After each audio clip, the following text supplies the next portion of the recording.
असल में ये आज बहुत बहुत बड़ी बातें करते हैं, या बहुत से सन्यासी ऐसे हैं जो ये कह रहे हैं कि ओशो आश्रम बिक रहा है, नहीं बिकना चाहिए।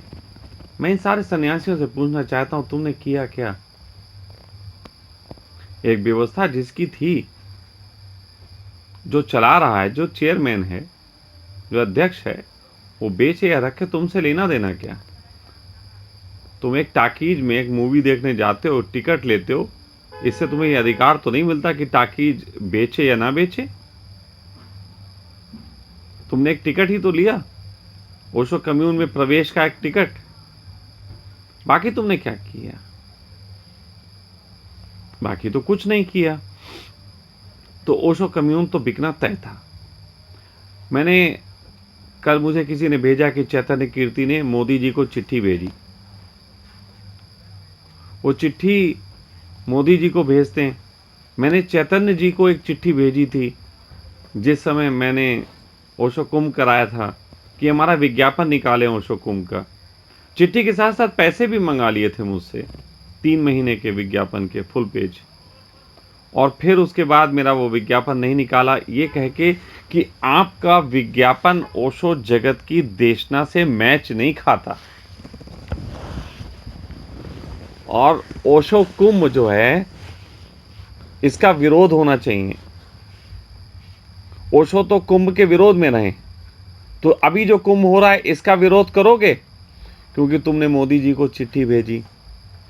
मोदी जी तुम्हें चांद घोड़ देंगे अगर तुमने ये इसका विरोध किया। लेकिन तुमने मेरा विरोध किया। असल में तुमने ओशो का विरोध किया। और आज तुम लोगों से कह रहे हो कि संगठित हो, इकट्ठे हो। मैं तब लोगों को इकट्ठा कर रहा था। मैं तब कह रहा था कि जितने भी हिंदुस्तान के आश्रम बंद होते जा रहे हैं, मुझे उनकी भी चिंता थी। तुम्हें चिंता है केवल ओशो कम्यून की, क्योंकि कुछ दिन तुमने कहा वहां हराम की रोटियां तोड़ी हैं। चैतन्य कीर्ति, मैं तुमसे कह रहा हूं, तुम्हें चिंता है उसकी, क्योंकि तुमने हराम की रोटियां तोड़ी। हराम की थी, तुम वहां कुछ नहीं करते थे। तुम वहां संपादक बने घूमते थे। तुमने एक दिन ध्यान नहीं किया। बातें करते हो तुमने एक दिन भी ध्यान नहीं किया ओशो के सामने। तुम्हें तो एक पत्रिका निकालनी थी, ओशो मिल गए, उनकी निकाल दी। अब 4 बातें रट ली, ओशो के जाने के बाद तुम ध्यान भी कराने लगे। सही बात तो यह है, तुम्हें ABCD नहीं मालूम ध्यान की। बातें तुम कितनी कर लो, और मुझसे तो तुम करना मत, कर भी नहीं पाओगे, क्योंकि तुमने 650 किताबें पढ़ी हैं और मैंने 1 लाख किताबों से ज़्यादा अपने दिल में समाई हैं। तो तुम मेरे लिए बच्चे हो। लेकिन फिर भी आज तुम्हें गाली देने का फिर मन कर रहा है। मेरी चप्पल यहाँ है नहीं जिसका नाम मैंने चैतन्य कीर्ति रखा हो, नहीं वो भी दिखाता।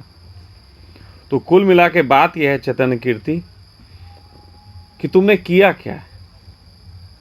और जब मैं ये कह रहा था कि इस देश के जो आश्रम खत्म होते जा रहे हैं, छोटे छोटी जगहों पे विचारों ने आश्रम बनाए हैं, क्यों ना एक ऐसा संगठन तैयार किया जाए कि सारे आश्रमों की मदद हो, हर शहर में ओशो की देशना फैलाने के लिए लोग काम करें।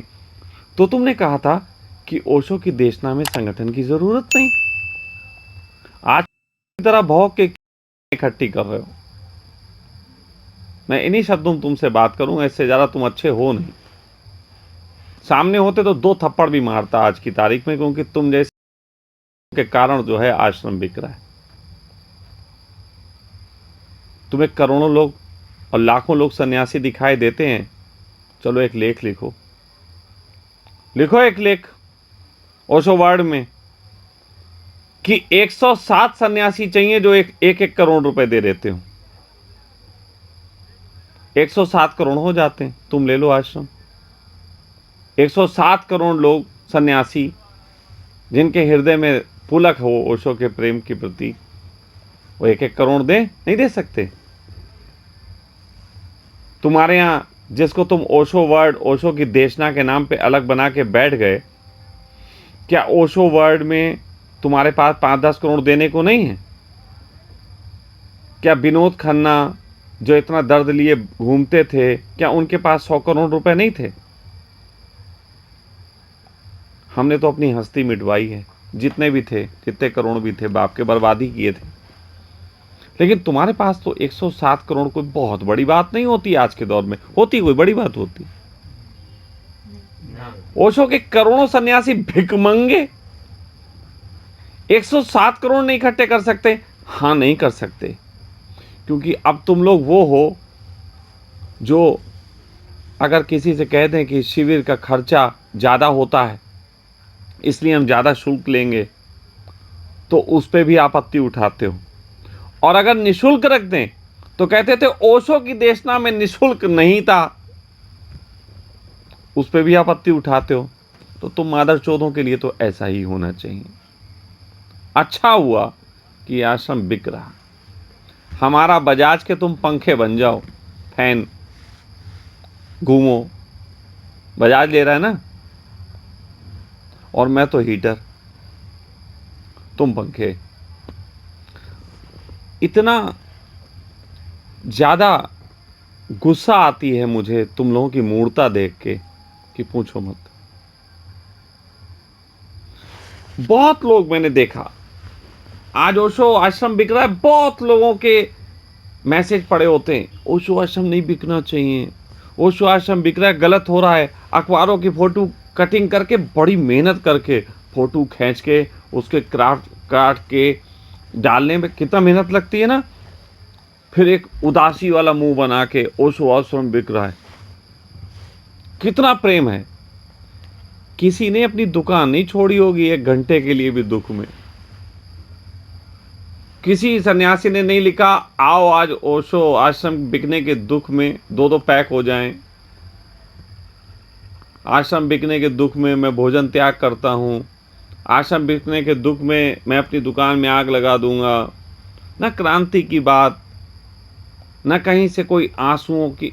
एक भी सन्यासी, मैं गारंटी से कह रहा हूं, तुम ऐसा नहीं ढूंढ के ला सकते जिसे ओशो आश्रम का बिकने का दुख हो वो लाइव आके रो के दिखा सके। आंसू नहीं निकलेंगे, है ही नहीं, है ही नहीं तुम्हारे अंदर। तुम रोगे क्या, बातें करोगे। अच्छा सा पेन उठाएंगे चैतन्य कीर्ति जी, फिर नहा धो के अपना आराम से सब साफ साफ करके चेहरा अच्छा सा फोटो, फिर एक अच्छे से लेटर पैड पे लिखेंगे। मजनू अगर लैला के तड़प में लिखता है खत तो खून से लिख देता है, जो भी फटा पुराना कपड़ा मिल जाए उसके ऊपर। तुम लेटर हेड छपवाओगे, ऊपर लिखोगे मैं फला फला चैतन्य कीर्ति। क्यों, तुम हो कौन?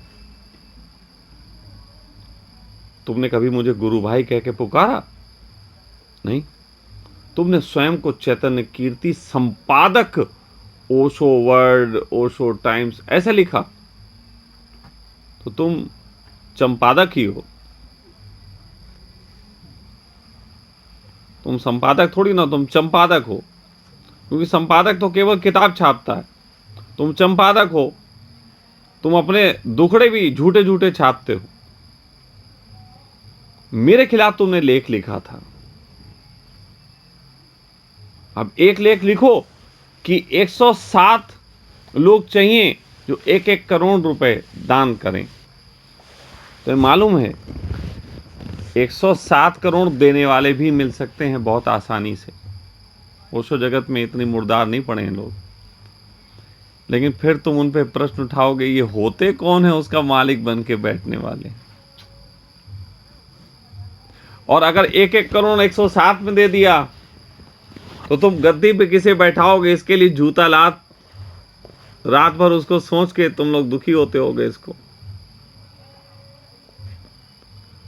अच्छा, मैं उठा रहा हूं, चलो है हिम्मत 107 करोड़ लोग आए और मैं ओशो की तरह दाढ़ी बढ़ा के गद्दी पे बैठूं, है हिम्मत? 107 करोड़ लोग 107 करोड़ पैसे दे दें, 107 करोड़, और उसके बाद मैं बन जाता हूं हेड, ओशो आश्रम चला लेता हूं। Dogs live in White House नहीं, I fuck to White House बोल दूंगा। लेकिन एक सिस्टम ऐसा बना के जाऊंगा कि दोबारा उसको बिकने की जरूरत नहीं होगी, इतना वादा करता हूं। तरकीब छोड़ूंगा। जब मैं अपना स्वप्न तुम्हें छोड़ूंगा तो स्वप्न की रक्षा कैसे की जाती है वो भी बता के छोड़ूंगा। अब तुम कहोगे ये देखो आदमी, ये साला अहंकार ही है, देखो ऐसे बोलता है, अहंकार की भाषा बोलता है कि तो ओशो से भी बड़ा है, ओशो का भी बाप है। रिवर्स गियर में सोचो तो पुत्र बाप ही होता है, पुत्र बाप ही होता है, क्योंकि पुत्र के पास जेनेटिक रूप से बाप से ज्यादा नॉलेज होती है। तो यहां ओशो जगत में और धर्म जगत में शरीर की उम्र से बाप तय नहीं होता, यहां अनुभव की उम्र से बाप तय होता है।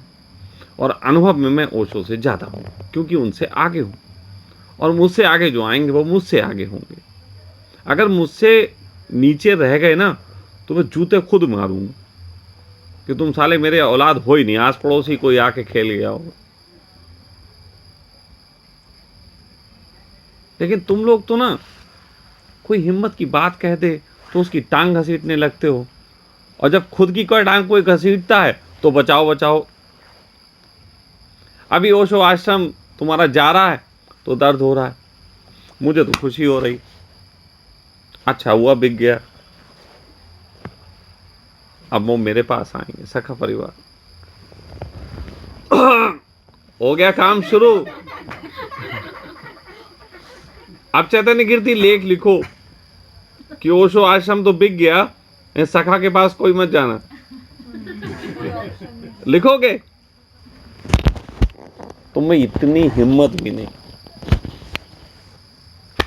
लेकिन विश्वास मानना, अगर मैं जिंदा रहा 50-60 साल और, मुश्किल है वैसे, अगर लड़कियां ऐसे प्रेम करती रही तो जिंदा रह भी सकता हूं, लेकिन अगर मैं जिंदा रहा और मेरे जीते जी मैंने कुछ पैसों की व्यवस्था गांठ ली, तो मैं इस आश्रम को वापस खरीद के दिखाऊंगा तुम्हें। मैं बाजार से वापस खरीदूंगा इस आश्रम को। मुझे नहीं चाहिए 107 लोग भी। मैं अपनी दिमाग की क्षमता पे यकीन रखता हूं। नहीं लूंगा रोल्स रॉयल, क्या हो गया? अब भाई 100 रोल्स रॉयल लेनी पड़ेंगे ओशो के चक्कर में। अब 10 करोड़ की एक आ रही इस समय, अब अगर 100 लिया तो 1000 करोड़ हो गए। मैं 1000 करोड़ में आश्रम वापिस ले लूंगा, और फिर आश्रम में बैठ के हीरे की टोपी लगा के, दाढ़ी बढ़ा के, और 100 रोल्स रॉयल गिफ्ट मांग लूंगा। सो सिंपल, धंधा चोखा। तुम लोग अगर चाहते कि इसको बचाया जा सकता तो तुम लोग कुंभ का साथ देते। आज जो कुंभ चल रहा है इसमें एक ओशो का स्टॉल लगता, बढ़िया वाला, लाल कपड़ों में सन्यासी वहां इकट्ठे होते, नाचते, देशना की बात करते। जिस समय कुंभ हुआ था मैंने 3 मूलभूत समस्याएं उठाई थी, और 3 मूलभूत समस्याओं के तहत उस कुंभ का आयोजन करवाया था कि आप सब सपोर्ट करेंगे तो 3 समस्याओं से मैं लड़ूंगा। पहली समस्या थी कि ओशो की देशना को जिस तरीके से बर्बाद किया जा रहा है इन लोगों द्वारा, एक तो सन्यासी बर्बाद कर रहे, वो अलग बात है, वो फिर किसी दिन उस पर एक अलग से लेक्चर। लेकिन एक जो बर्बाद किया जा रहा है दूसरों के द्वारा, इसके प्रति संगठन अभी से बनाओ ताकि लड़ सकें। दूसरी मेरी चिंता थी कि केवल आश्रम ही नहीं, छोटे मोटे ध्यान केंद्र और आश्रम जो बर्बाद हो रहे हैं उनको भी बचाने के उपाय किए जाने चाहिए।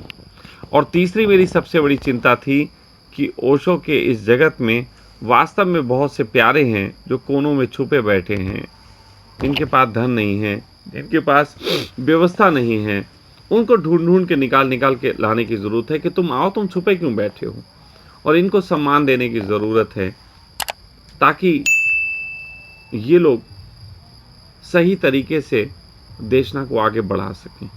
लेकिन देशना बढ़ाने का मतलब तुमने समझ लिया, हु करना, किताबें बेचना, ये ओशो की देशना नहीं। मैं तुमसे कहता हूं ओशो आश्रम बिक जाए, सारे ओशो सन्यासियों का ज़मीर बिक जाए, सारे ओशो सन्यासियों की मालाएं, कपड़े, घर गृहस्थी सब बिक जाए, लेकिन ना तो मेरा ज़मीर कोई खरीद सकता, ना मेरा ओशो के प्रति कोई प्रेम खरीद सकता, और ना जब तक मैं जिंदा हूं मुझे कोई काम करने से रोक सकता। मैंने ओशो को अपने काम में जिंदा रखा है। मैंने ओशो को अपने यहाँ फोटो लगा के जिंदा रखने की कोई कोशिश नहीं की। ना ही मुझे कोई किताबें उनकी रख के उन्हें जिंदा रखना है, ना ही उनके कैसेट बेच के मुझे उन्हें जिंदा रखना है। उसका एक कारण है। मैं कई बार एक बात कहता हूं कि हमारे एक स्वामी जी थे बुजुर्ग, अभी वो नहीं हैं और हैं भी। तो एक दिन वो और अपनी पत्नी के साथ बैठे हुए और उनकी पत्नी अचानक थोड़ी आंसू आ गए और कहने लगे कि अब तो हम लोग चूक गए। चूक गए का भाषा है कि खत्म हो गए, उम्र हो गई, अब हम लोग खत्म हो गए, अब कुछ नहीं बचा। तो स्वामी जी ने बड़े हल्के से उससे कहा कि पागल, तू चूकी नहीं, तू फैल गई। तू पहले एक शरीर में थी, फिर तेरे बच्चे हुए, फिर एक बच्चा देख कहाँ इटावा में है, एक बच्चा देख बरेली में है, एक बच्चा देख कहाँ है। तो तू फैल गई, तो इन बच्चों में फैल गई। तो मैं आपसे कहता हूं कि मैंने ओशो को चुकने नहीं दिया। ओशो को फैलाया, अपने में फैलाया और अपने मार्फत औरों में फैला रहा हूं। मेरे लिए ओशो कभी भी शरीर थे ही नहीं। जिनके लिए ओशो शरीर थे उनके लिए अब लाश हो गए। मेरे लिए वो विचार थे और वो सदा पल्लवित है और फैल रहा है। तो मैं आपसे कह रहा हूं, बिकने का ओशो कारण जो है, कम्यून बिकने का कारण है वहां के अंदर बैठे लोगों से ज्यादा वो सन्यासी जो बाहर घूम रहे हैं और नपुंसकता को उपलब्ध होकर कहते हैं महान सन्यासी, ये कारण है। दूसरी जो बात है वो ये है, मेरे तरीके से अगर नियमों की बात कहें तो जिसका भी आश्रम है वो चाहे रखे बेचे, तुम्हें क्या फर्क पड़ता है। अगर किसी को दुख है तो दुख व्यक्त करके हमें बताओ ना। चिट्ठियां लिखने से दुख व्यक्त नहीं होता। और रही बात समाधान की, तो समाधान 2-3 हैं। 107 करोड़ रुपए इकट्ठे करो और बजाज वालों को दो और ले लो। दूसरी चीज है, हिम्मत करो, चलो एक कुंभ कर लेते हैं वहां पे। सारे देश के सन्यासी चलो, पूना की एक रैली निकालो, पूना आश्रम के गेट पे पहुंचो। करोगे? नहीं करोगे। कोई कहेगा कोरोना है स्वामी जी, कोई कहेगा बच्चों के पेपर है स्वामी जी, कोई कहेगा दुकान खोलनी है स्वामी जी। माँ चुदाओ, मुझे कोई परवाह है। और तीसरी बात, बचाने का एक और ढंग है अभी भी, और वो ढंग सर्वोत्तम है। वो उन दोनों ढंगों से बेहतर है। 107 करोड़ रुपए इकट्ठे करके बचाने से बेहतर, पूना जाके भीड़ इकट्ठी करने से बेहतर है। सखा आश्रम आओ। फिर पुकारा रजनीश ने, हुआ शशांक अब नाम।